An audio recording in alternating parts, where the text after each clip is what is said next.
જોધપુર પુણે બસમાંથી ₹4 કરોડનું બિનહિસાબી સોનું ચાંદી ઝડપાયું, 3 યુવકોની અટકાયત। આબુ રોડ રિકો પોલીસે એક મોટી કાર્યવાહી કરીને જોધપુરથી પુણે જતી એક લક્ઝરી ટ્રાવેલ્સ બસમાંથી અંદાજે ₹4 કરોડથી વધુની કિંમતના સોના ચાંદીના દાગીનાનો જંગી જથ્થો જપ્ત કર્યો છે। મળતી માહિતી અનુસાર પોલીસને ગુપ્ત બાતમી મળી હતી કે જોધપુરથી પુણે જતી બસમાં મોટી માત્રામાં કિંમતી આભૂષણો ગેરકાયદેસર રીતે લઈ જવામાં આવી રહ્યા છે।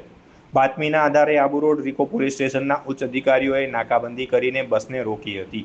તપાસ દરમિયાન બસમાં મુસાફરી કરી રહેલા 3 શંકાસ્પદ યુવકોના બેગમાંથી અંદાજે 2.5 કિલોથી વધુ સોનાના દાગીના અને મોટી માત્રામાં ચાંદીના ઘરેણાં મળી આવ્યા હતા। જ્યારે પોલીસે કાયદેસરની કાર્યવાહીના ભાગરૂપે આ કિંમતી દાગીનાના બિલ કે સત્તાવાર દસ્તાવેજો માંગ્યા ત્યારે ત્રણેય યુવકો પરસેવે રેબઝેબ થઈ ગયા હતા અને કોઈ સંતોષકારક જવાબ આપી શક્યા ન હતા।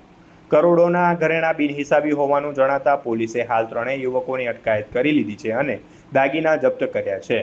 આ કરોડોનું સોનું ક્યાંથી લાવવામાં આવ્યું હતું અને કોને પહોંચાડવાનું હતું, એની પાછળ કોઈ મોટું હવાલા નેટવર્ક કે ગેરકાયદેસર સિન્ડિકેટ કામ કરી રહી છે કે નહીં, તે દિશામાં પોલીસે ઊંડાણપૂર્વક તપાસના ચક્રો ગતિમાન કર્યા છે।